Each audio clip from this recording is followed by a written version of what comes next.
नमस्कार दोस्तों, मैं हूं आपका साथी सुरेश कसवा और आज मैं आपके लिए एक नई वीडियो लेके आया हूं राजस्थान लोक सेवा आयोग। देखो, पिछली वीडियो में हमने उच्च न्यायालय के बारे में बात की थी, वहां से बहुत सारे प्रश्न जो है वो अपने क्लियर हो जाते हैं। आज अपनी बात करेंगे आरपीएससी राजस्थान लोक सेवा आयोग। अगर आपने मेरे वीडियो को पिछली को नहीं देखा है तो उसे देखें और चैनल को सब्सक्राइब करें। अपने बात करते हैं आरपीएससी। देखिए, आरपीएससी राजस्थान लोक सेवा आयोग, संविधान में इसका उल्लेख मिलता है। अनुच्छेद 315 से 323 तक इससे संबंधित अनुच्छेद हैं, जिसमें राज्य लोक सेवा आयोग और संघ लोक सेवा आयोग के बारे में बताया गया है। भाग 14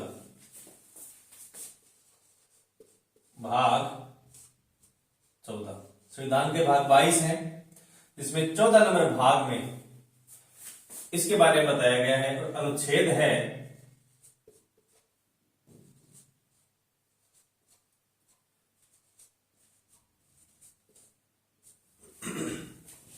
315 से 323।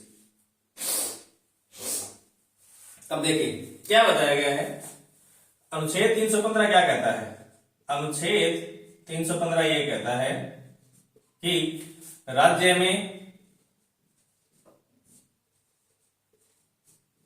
लोक सेवा आयोग होगा। राज्य में राज्य लोक सेवा आयोग होगा। वह संघ में संघ लोक सेवा आयोग का गठन किया जाएगा।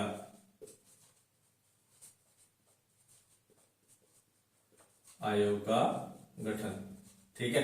यानी राज्य में राज्य लोक सेवा आयोग होगा और संघ में संघ लोक सेवा आयोग का गठन किया जाएगा। ये अनुच्छेद 315 कहता है। अब वही बात कि संविधान जब लागू हुआ था 26 जनवरी 1950 को, उस समय हमारे देश की इतनी अच्छी स्थिति नहीं थी, क्योंकि अभी अभी अंग्रेजों से आजाद होकर आए थे। तो इसमें एक और प्रावधान कर दिया गया कि 2 या 2 से अधिक राज्यों के लिए एक संयुक्त लोक सेवा आयोग का गठन किया जा सकता है, ठीक है। वो अनुच्छेद 315(1) में लिखा गया है। इसी बात को अनुच्छेद 315(1) में लिख दिया कि 2 या 2 से अधिक राज्यों के लिए 2 या 2 से अधिक राज्यों के लिए एक संयुक्त लोक सेवा आयोग का गठन किया जाएगा। आयोग का गठन होगा। अब देखिए, संयुक्त लोक सेवा आयोग और राज्य लोक सेवा आयोग, बात एक ही है। ये 2 राज्यों के लिए किया जा रहा है और ये एक राज्य के लिए, ठीक है। अब संयुक्त लोक सेवा आयोग गठन जब किया जाएगा 2 राज्यों के लिए, तो दोनों ही राज्यों की जो विधानमंडल है उनसे अनुमति लेनी आवश्यक है, ठीक है। उनकी अनुमति लेकर संसद के द्वारा संयुक्त लोक सेवा आयोग का गठन किया जाएगा। गठित कौन करेगा? संसद, ठीक है। संसद करेगी गठन और अनुमति दोनों विधानमंडल की, क्योंकि दो में किया जा रहा है ना, इसलिए दोनों विधानमंडलों की सहमति होगी। दोनों राज्यों की जो विधानसभा है या विधानसभा और विधान परिषद है, दोनों सदन जो है उनसे सहमत लेकर उसके बाद ही संयुक्त लोक सेवा आयोग गठन किया जाएगा। अब देखिए, संयुक्त लोक सेवा आयोग और राज्य लोक सेवा आयोग में बहुत बड़ा अंतर है, एक ही बात नहीं है। देखिए, राज्य लोक सेवा आयोग के सदस्यों की नियुक्ति करता है राज्यपाल। कौन करता है? राज्यपाल। ठीक है, नियुक्ति करता है राज्यपाल। परंतु संयुक्त लोक सेवा आयोग, इसके सदस्यों की नियुक्ति कौन करेगा? इसके सदस्यों की नियुक्ति करता है राष्ट्रपति।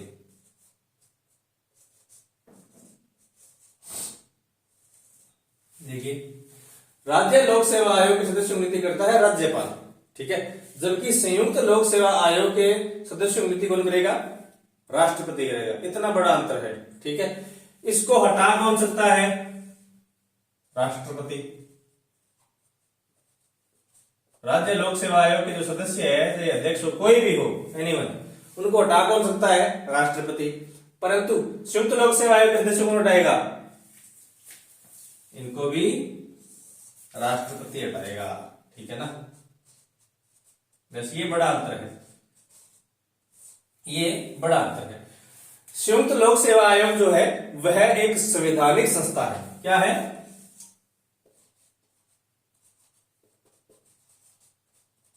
यह एक संवैधानिक संस्था है, यानी संविधान में इसका प्रावधान किया गया है, संवैधानिक संस्था है। और यह सांवैधिक संस्था है।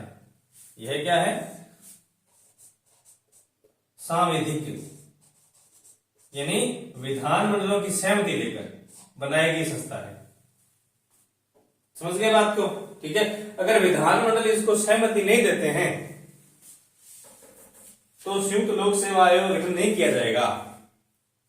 परंतु यहां अनुमति की आवश्यकता नहीं है, क्योंकि संविधान में इसका उल्लेख किया गया कि प्रत्येक राज्य के लिए एक लोक सेवा आयोग गठन किया जाएगा।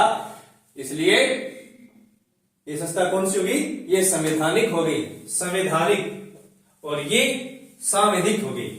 ये बहुत बड़ा अंतर है, बहुत बार पेपर में आ चुका है कि संयुक्त लोक सेवा आयोग है संवैधानिक संस्था या सांवैधिक संस्था, ठीक है। तो संयुक्त लोक सेवा आयोग जो है वो सांवैधिक संस्था है, याद रखना। और राज्य लोक सेवा आयोग जो है वह संवैधानिक संस्था है, ठीक है। तो इसको आप स्क्रीनशॉट ले लीजिए, लिखना है तो लिख लीजिए, वरना फिर आगे चलते हैं अगले अनुच्छेद 316 पर।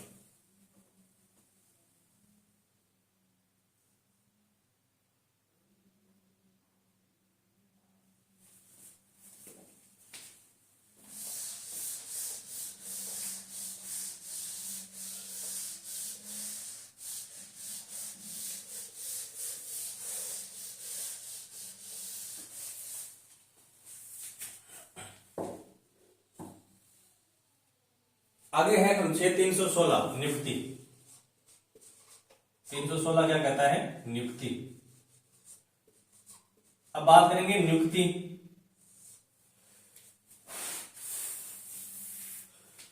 वह पदावधि, नियुक्ति वह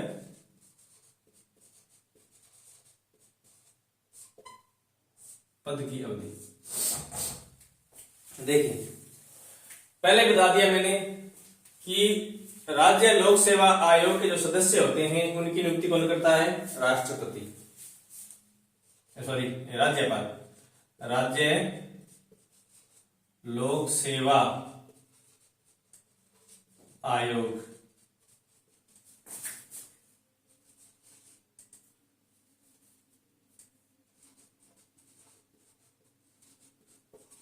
सदस्यों की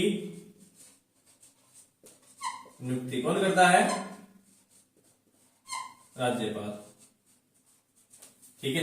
राज्य लोक सेवा आयोग सदस्यों की नियुक्ति राज्यपाल करता है, और संयुक्त लोक सेवा आयोग सदस्यों की नियुक्ति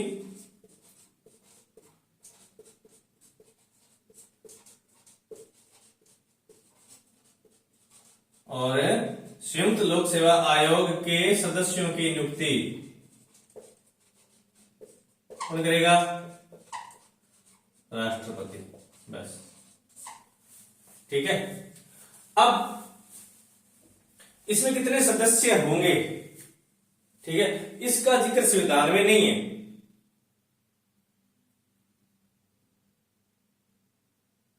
ठीक है। भी राज्य लोक सेवा आयोग में अध्यक्ष का तो है, अध्यक्ष होगा, एक अध्यक्ष होगा, परंतु सदस्य कितने होंगे इसका जिक्र संविधान में नहीं है। इसलिए राज्यपाल जो है समय समय पर इनके सदस्यों की संख्या बढ़ाते रहते हैं कार्य के अनुसार, ठीक है। इसमें एक शर्त दी हुई है कि इसकी जो सदस्य संख्या है, सदस्य जो है उनमें आधे सदस्य, जैसे किसी लोक सेवा आयोग में 8 सदस्य हैं तो 4 सदस्य जो हैं उन लोगों को नियुक्त किया जाएगा जो राज्य सरकार या केंद्र सरकार के अधीन कोई सेवा कर चुके हों। ठीक है, यानी राज्य सरकार या केंद्र सरकार के जो अधीन जिन लोगों ने सेवाएं दी है उन सदस्यों को नियुक्त किया जाएगा। ठीक है, कितने सदस्यों का? आधे सदस्य, आधे जिन्होंने राज्य सरकार या केंद्र सरकार के अधीन 10 वर्ष तक सेवा की हो, 10 वर्ष तक सेवा की हो। ठीक है, यानी आधे सदस्य जिन्होंने राज्य सरकार या केंद्र सरकार के अधीन 10 वर्ष तक सेवा की हो उन्हें नियुक्त किया जाएगा। ठीक है,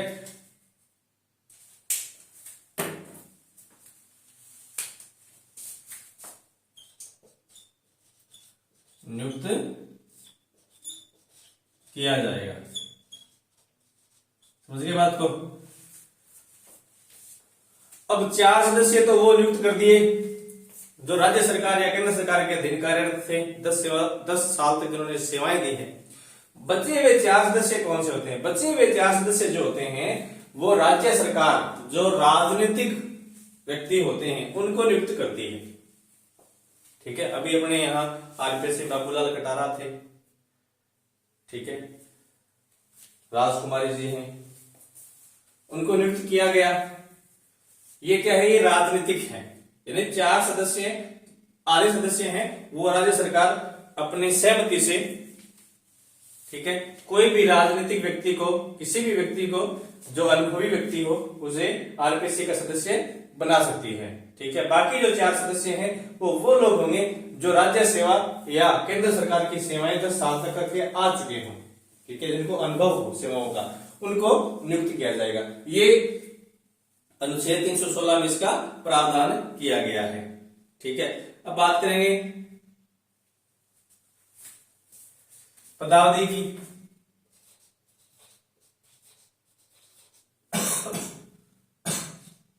यानी इस कितने समय तक रहेंगे? 6 वर्ष या 62 वर्ष, जो भी पहले हो। ठीक है, यानी या तो 6 साल तक का कार्यकाल होगा उनका। अगर 6 साल से पहले उनकी आयु 62 साल हो जाती है तो उनको रिटायरमेंट दे दिया जाता है, मतलब उस पद से उनको हटाया जा सकता है। यानी इनमें से जो भी पहले होगा, अगर 6 साल पहले जाते हैं, 62 साल नहीं होती आयु, तो 6 साल की आयु में जैसे कोई व्यक्ति 55 साल की आयु में बना तो 61 साल की आयु तक उसके 6 साल पूरे हो गए, तो उसे इस पद तक इतने ही समय रहना होगा, उसके बाद उसे वहां से हटाया जा सकता है। या 62 वर्ष। ठीक है, एक तो ये होता है। दूसरा ये, अगर ये खुद त्याग पत्र देना चाहे तो राज्यपाल को अपना त्याग पत्र सौंप कर भी अपने पद से हट सकते हैं। ठीक है, परंतु राज्यपाल इनको हटा नहीं सकता, परंतु राज्यपाल इनको इनके पद से हटा नहीं सकता। ये नहीं है कि राज्यपाल इनको हटा दे, नहीं, राज्यपाल के पास इनको नियुक्त करने की शक्ति तो है परंतु इनको हटाने की शक्ति नहीं है। ठीक है, तो या तो ये समय पूरा उन्होंने कर लिया हो या ये स्वयं राज्यपाल को अपना इस्तीफा दे दे। ठीक है, तो ये यहां से जा सकते हैं। या इनके बारे में एक और है पदावधि के बारे में कि जो व्यक्ति एक बार आरपीएससी का सदस्य बन चुका है वह पुनः नियुक्त नहीं होगा आरपीएससी में। राजस्थान लोक सेवा आयोग है, अगर उसमें एक बार सदस्य बन गया है तो वह पुनः सदस्य के रूप में नियुक्त नहीं हो सकता। हाँ, अध्यक्ष के रूप में हो सकता है। यानी जैसे कोई व्यक्ति आरपीएससी में एक बार सदस्य रह गया है, ठीक है। सदस्य रहने के बाद में वह दूसरी बार सदस्य नहीं बन सकता उसका। हाँ, अगर अध्यक्ष बनाना हो आरपीसी का तो अध्यक्ष बन सकता है, ये भी इसमें एक प्रावधान है। या वह सदस्य दूसरे राज्य में जाके सदस्य बन सकता है, ठीक है। दूसरे राज्य में जाके दूसरी जो जहां जो भी लोक सेवा आयोग है, राज्य लोक सेवा आयोग है, वहां जाकर वह सदस्य या अध्यक्ष बन सकता है। और वह व्यक्ति राज्य सरकार के अधीन किसी प्रकार की कोई नौकरी नहीं करेगा। ये नहीं है कि आरपीएससी सदस्य रह लिया, सदस्य रहने के बाद में क्या जी हमें तो राज्य सरकार के अधीन कोई सेवा करूंगा, ठीक है, नौकरी करूंगा, तो वो नौकरी नहीं कर सकता। ये इसमें प्रावधान किया गया है, ठीक है। पुनः नियुक्त नहीं हो सकता, सदस्य है तो अध्यक्ष के रूप में नियुक्त हो सकता है, सदस्य के रूप में नहीं होगा। दूसरे स्टेट में जाकर वह सदस्य या अध्यक्ष बन सकता है और राज्य सरकार के अधीन किसी भी प्रकार से सरकारी सेवा में नहीं आएगा।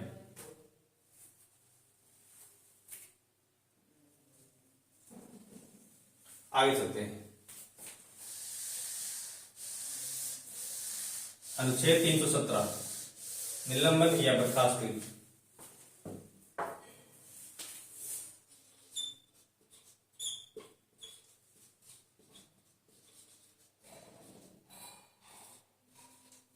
या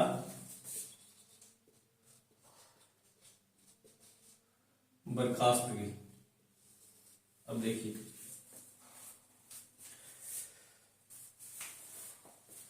कोई सदस्य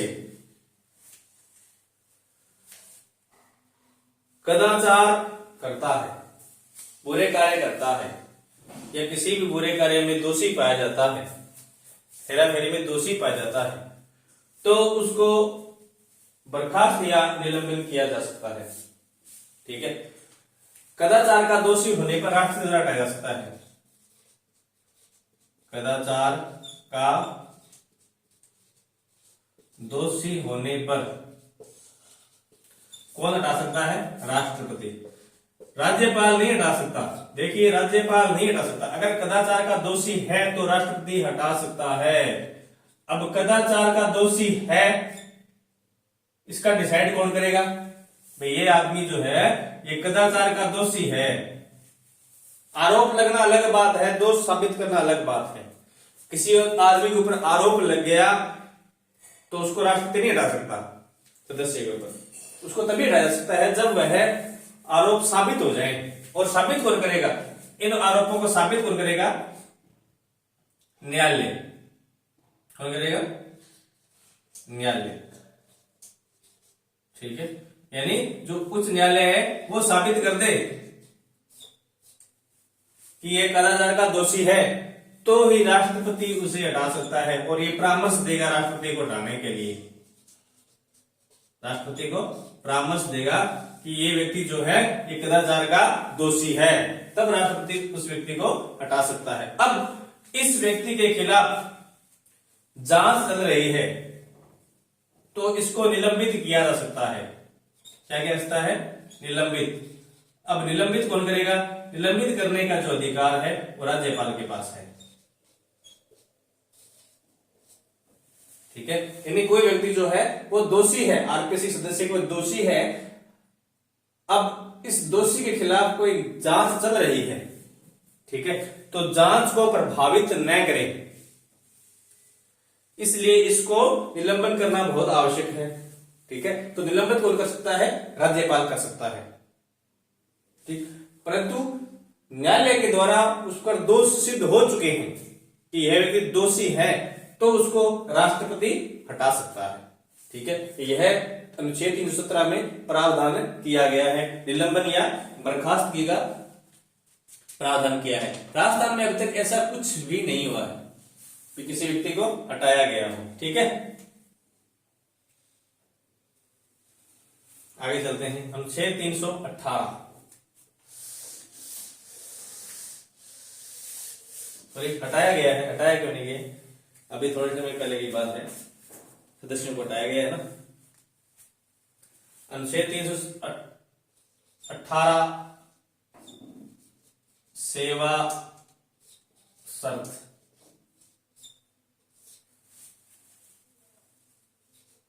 इसका निर्धारण करता है राज्यपाल।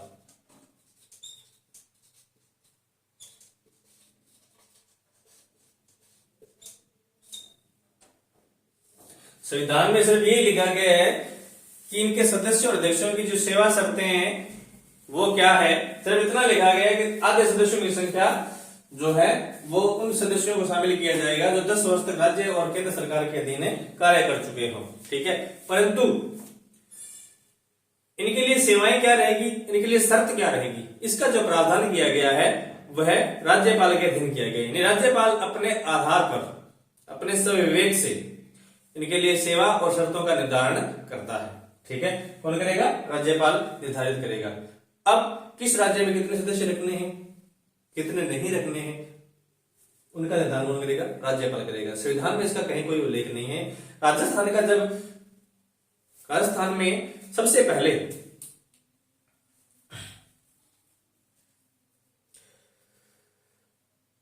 जब आरपीसी का गठन किया गया था तो उस समय राजस्थान में 3 सदस्य थे, एक अध्यक्ष प्लस 2 सदस्य। ठीक है, आरपीसी गठन के समय राजस्थान में 3 सदस्य थे, परंतु वर्तमान में अगर देखा जाए तो एक अध्यक्ष प्लस 7, वर्तमान में कुल 8 सदस्य हैं। अगर आपसे ये पूछा जाए कि आरपीसी में कुल कितने सदस्य हैं, कुल का मतलब अध्यक्ष को 7 में पूछा जा रहा है। ठीक है, अध्यक्ष को 7 में पूछा जा रहा है तो है 8। जिस समय गठन हुआ था उस समय कितने थे? उस समय थे 3। ठीक है, तो इस प्रकार का प्रश्न भी यहां उठाया जा सकता है।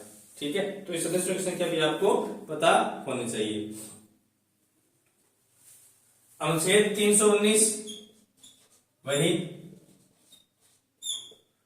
पुनः नियुक्ति नहीं होगी, सदस्यों की पुनः नियुक्ति नहीं होगी, यानी दोबारा उनको वापस सदस्य नहीं बनाया जाता। एक बार कोई आरपीसी सदस्य बन गया तो वह दोबारा अगर सदस्य बनना चाहता है तो उसे दोबारा सदस्य नहीं बनाया जा सकता। अगर वह सदस्य है तो अध्यक्ष के रूप में नियुक्त हो सकता है, सदस्य के रूप में नियुक्त कदापि नहीं होगा। ठीक है,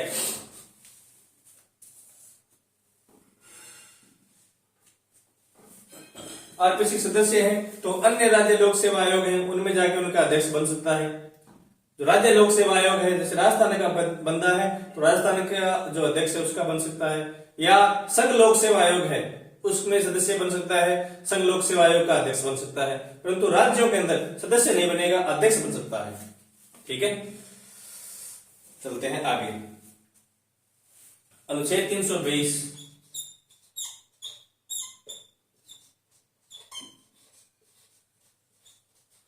राज्यपाल को प्रतिवेदन। ठीक है, आरपीसी जो अध्यक्ष होता है वह प्रतिवेदन तैयार करता है और प्रतिवेदन किसको देता है? वो राज्यपाल को देता है, और फिर राज्यपाल इस प्रतिवेदन को विधानमंडल में रखते हैं। अनुच्छेद 321 में, सॉरी 320 में इनके कार्य है। अनुच्छेद 321 में ये राज्यपाल को प्रतिवेदन देगा और वह प्रतिवेदन जो है राज्यपाल विधानमंडल के समक्ष रखेगा। अनुच्छेद 320 कहता है राज्य लोक सेवा आयोग की सेवाएं, लोक सेवा आयोग के कार्य, राज्य लोक सेवा आयोग के कार्य। अब कार्य क्या होते हैं? कार्य होते हैं नई भर्तियां करना, समय समय पर डीपीसी करना। ठीक है, राज्य सरकार द्वारा किसी भी कर्मचारी के विरुद्ध कोई सेवा शर्त का उल्लेख मांगते हैं तो आरपीसी उसे देती है। ठीक है, तो ये सब कार्य किसके हैं? राज्य लोक सेवा आयोग के हैं। अब मैंने बताया कि आरपीसी के जो सदस्य हैं उनकी सेवा शर्त है 6 साल या 62 वर्ष। बहुत बार बहुत से प्रश्न कॉमन होते हैं जो पूछ लिए जाते हैं। ठीक है, कि आरपीसी सदस्य क्योंकि कार्यावधि होती है 6 वर्ष या 62 वर्ष, मुख्य न्यायाधीश की कितनी होती है?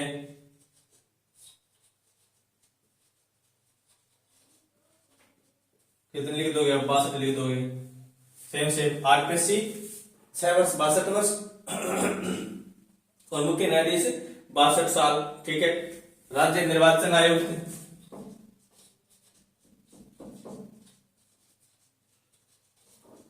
निर्वाचन आयोग 5 वर्ष 65 साल। ठीक है। राज्य निर्वाचन आयोग 5 वर्ष 65 साल। पहले जब निर्वाचन आयोग का गठन किया गया था तब आयु जो थी वो 6 वर्ष 62 वर्ष की थी, परंतु बाद में क्या कर दिया, या तो 5 साल या 62 वर्ष 65 वर्ष। वित्त आयोग, वित्त आयोग का कितना है, 5 वर्ष। मानवाधिकार आयोग, मानवाधिकार आयोग कितना है, 3 वर्ष या 70 साल। ठीक है। महिला आयोग,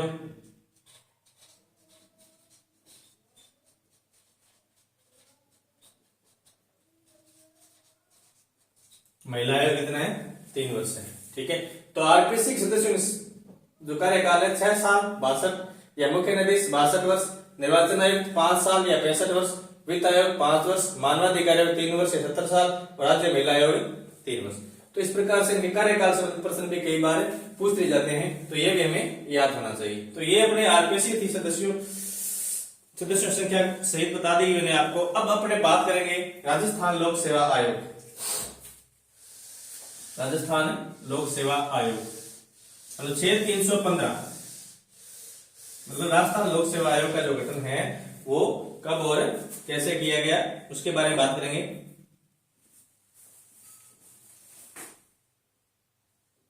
सबसे पहले 1939 में राजस्थान लोक सेवा आयोग का गठन किया गया था।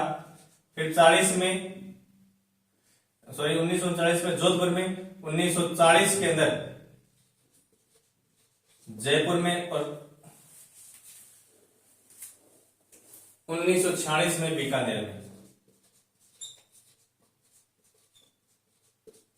यानी रियासत काल के समय राजस्थान में 3 लोक सेवा आयोग गठन हो चुका था। एक तो 1939 जोधपुर में, फिर 1940 जयपुर में, फिर 1946 बीकानेर में। ठीक है। ये तो रियासत काल के समय की बात है। उसके बाद में राजस्थान का एकीकरण शुरू हो गया था। ठीक है। तो राजस्थान का एकीकरण शुरू होने के बाद में फिर राज्य लोक सेवा आयोग का पुनः गठन किया गया था और सबसे पहले जो गठन किया गया था वो किया गया था जयपुर में, और उस समय शासक थे मान सिंह। कहां किया गया था, जयपुर।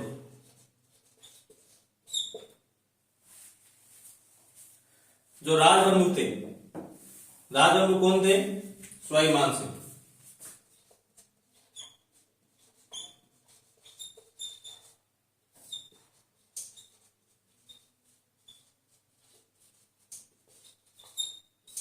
अगर ये पूछे राजस्थान के पहले राजप्रमुख कौन थे, तो राजस्थान के पहले राजप्रमुख जो थे वो सवाई मान सिंह हैं। ठीक है। तो सवाई मान सिंह ने राजस्थान के एकीकरण के बाद में सबसे पहले एक आदेश जारी किया था 20 अगस्त 1949।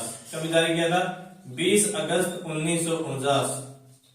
राजस्थान लोक सेवा आयोग के गठन से संबंधित एक अध्यादेश जारी किया गया था।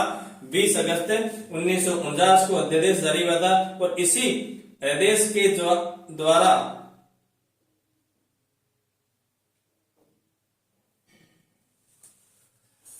राजस्थान लोक सेवा आयोग का गठन हुआ था। ठीक है। तो 20 अगस्त 1949 को जयपुर में सबसे पहले राजप्रमुख सवाई मान सिंह ने आरपीसी राजस्थान लोक सेवा आयोग का गठन किया था।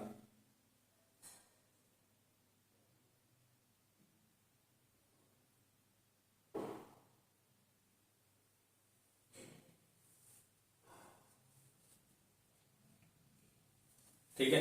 अब गठन हो गया था, परंतु यह विधिवत रूप से काम इसने करना शुरू किया था 22 दिसंबर 1949 को। ठीक है। अगर पूछे गठन का तो 20 अगस्त 1949 से, अगर ये पूछे विधिवत रूप से प्रारंभ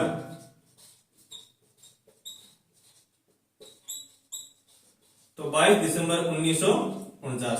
ठीक है। विधिवत रूप से यह जयपुर में प्रारंभ हो गया था 22 दिसंबर 1949 को। उसके बाद राजस्थान का गठन हो जाता है। अब इसमें सबसे पहले जो अध्यक्ष बनाए गए थे वो थे एस के घोष। कौन थे? एस के घोष। यानी राजस्थान लोक सेवा आयोग के प्रथम अध्यक्ष कौन थे? एस के घोष। और इसमें 2 सदस्य बनाए गए थे, मैंने बताया ना 1+2, शुरू में 3 ही आदमी थे, तो 2 सदस्य थे। एक का नाम था डीसी तिवारी,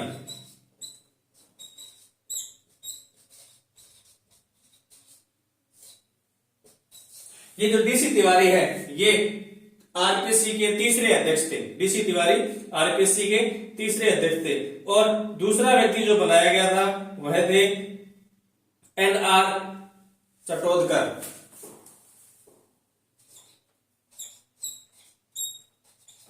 एनआर चटोदकर, ठीक है। एक तो डीसी तिवारी, एक एनआर चटोदकर और प्रथम अध्यक्ष थे एस के घोष। ये 3 व्यक्ति पहली आरपीएससी के जो सदस्य थे तीनों, ठीक है। अब जयपुर में स्थापित था, परंतु कब तक रहता जयपुर में? राजस्थान का गठन हो चुका था, अब जयपुर को राजधानी बना दिया गया था, ठीक है। यह पहले भी हुआ था कि जयपुर को राजधानी बनाए और जोधपुर में उच्च न्यायालय स्थापित करें, परंतु आरपीएससी जो पहले जयपुर में थी अब उसको वहां से हटाना था, ठीक है। तो एक समिति बनाई गई थी, इसका नाम था सत्यनारायण राव समिति। क्या नाम था? सत्यनारायण राव समिति। सत्यनारायण राव समिति की अनुशंसा पर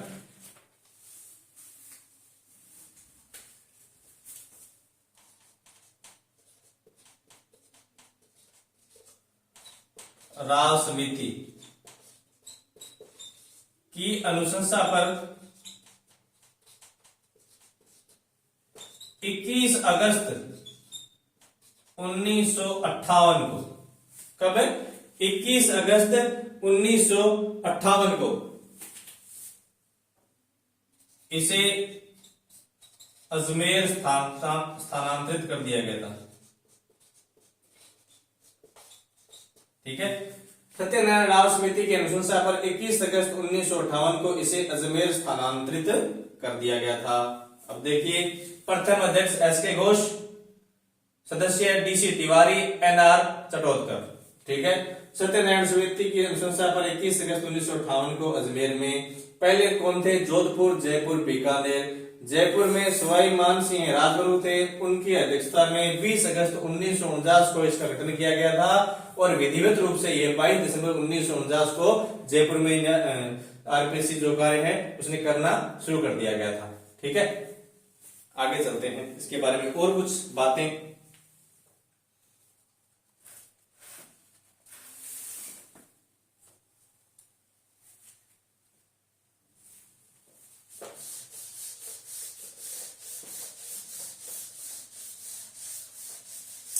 बात करेंगे इसकी प्रथम महिला अध्यक्ष की, सॉरी प्रथम महिला सदस्य की।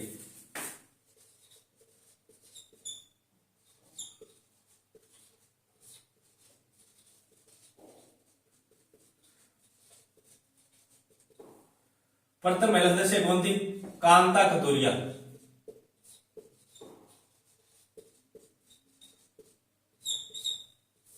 देखो ये नाम आपने जरूर सुना है, कांता खतोरिया का नाम आपने जरूर सुना है। ये आरपीएससी की पहली सदस्य थी, ठीक है।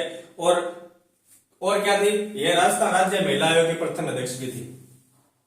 कौन थी ये? राज्य महिला आयोग की प्रथम अध्यक्ष। राज्य महिला आयोग की यह प्रथम अध्यक्ष थी। आरपीएससी की यह प्रथम महिला सदस्य हैं कांता खतोरिया। याद रखना, बहुत ही महत्वपूर्ण बात है ये। दूसरी जो महिला थी वो थी कमला भील। नंबर 2 पे कौन थी? कमला भील।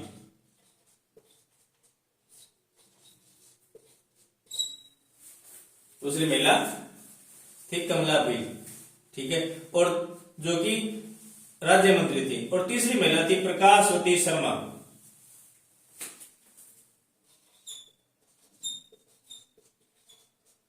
प्रकाशवती शर्मा, यह संघ लोक सेवा आयोग की सदस्य भी रह चुकी है। संघ लोक सेवा आयोग,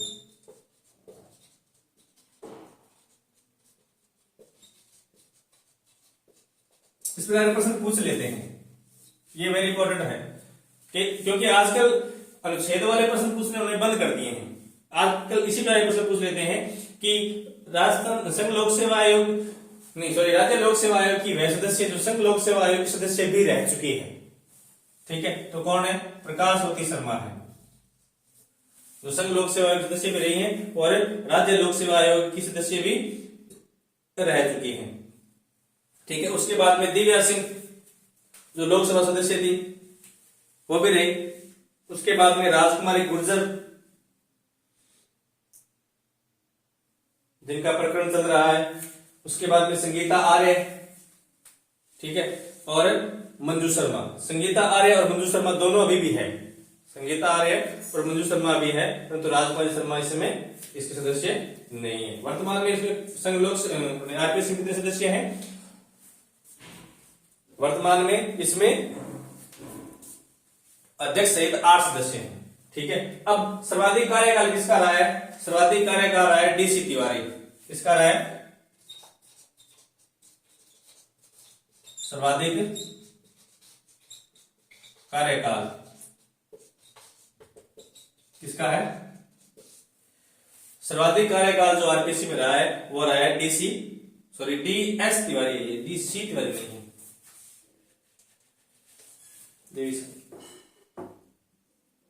देवी शंकर है, डीएस तिवारी, देवी शंकर तिवारी। ठीक है, सर्वाधिक कार्यकाल रहा है डीएस तिवारी का। ठीक है, और न्यूनतम रहा है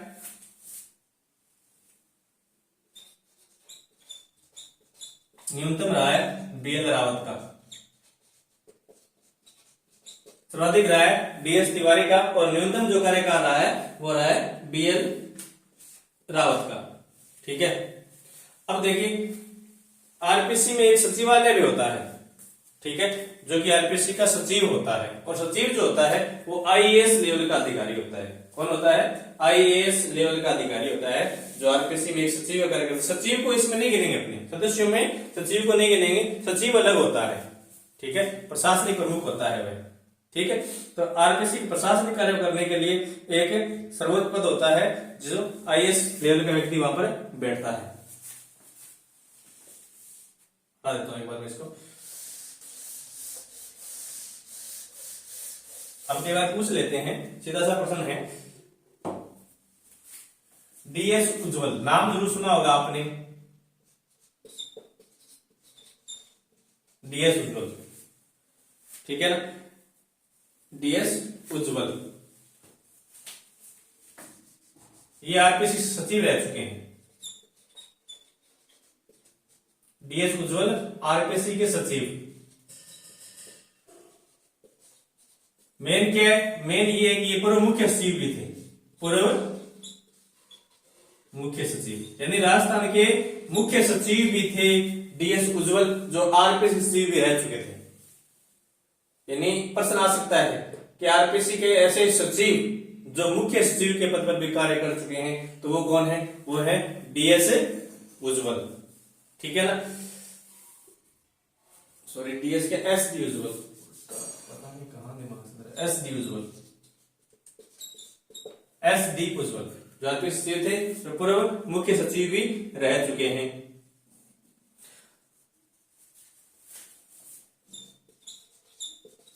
ये भी सचिव हैं रघुकुल तिलक,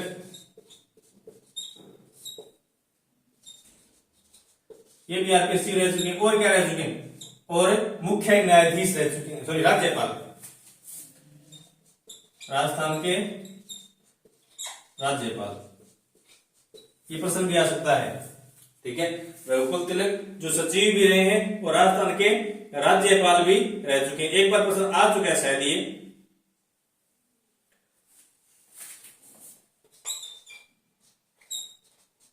दुलेश्वर मीणा आरपीसी सचिव भी हैं और पूर्व विधायक भी हैं। दुलेश्वर मीणा जो पूर्व विधायक भी थे और आरपीसी के सचिव भी रह चुके हैं।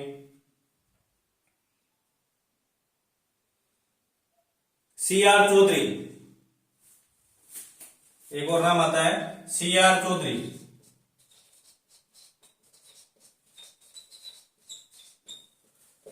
ये आरपीसी सचिव भी रह चुके हैं और लोकसभा अध्यक्ष भी रह चुके हैं। आरपीसी के सचिव भी रह चुके हैं और लोकसभा के अध्यक्ष भी रह चुके हैं।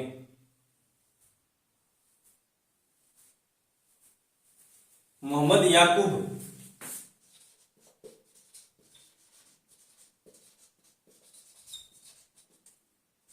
आरपीसी सचिव भी रह चुके हैं और मुख्य उच्च न्यायालय में न्यायाधीश भी रह चुके हैं।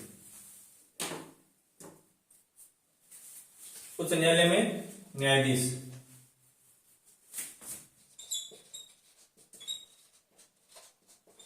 उच्च न्यायालय में न्यायाधीश। ठीक है,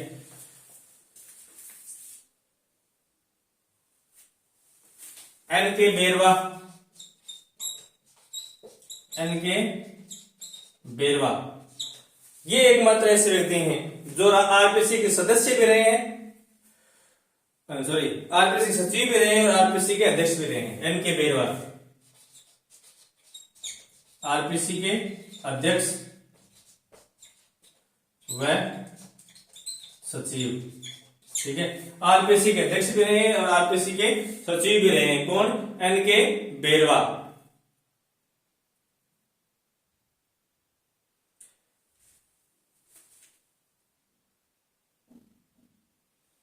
MC त्रिपाठी, MC त्रिपाठी ये आरपीसी के अध्यक्ष और संघ लोक सेवा आयोग के सदस्य। MC त्रिपाठी आरपीसी के अध्यक्ष, ये आरपीसी के अध्यक्ष भी रहे हैं वह संघ लोक सेवा आयोग के सदस्य, संघ लोक सेवा आयोग के सदस्य भी रहे हैं। MC त्रिपाठी जो है आरपीसी के अध्यक्ष भी रहे हैं और संघ लोक सेवा आयोग के सदस्य भी रह चुके हैं। ठीक है, तो ये है साथियों अपनी एक सुंदर सी अच्छी सी क्लास जिसमें आरपीसी से संबंधित सब चीजें मैंने इंक्लूड कर दी है। और कॉलेज लेक्चर की परीक्षा में आपको इसमें कम से कम 1% जरूर मिलेगा, ये ध्यान रखिएगा। ठीक है, और 1% बहुत ही महत्वपूर्ण होता है। अगर मेरी वीडियो अच्छी लगी हो तो लाइक और सब्सक्राइब जरूर करें। जय हिंद, जय भारत।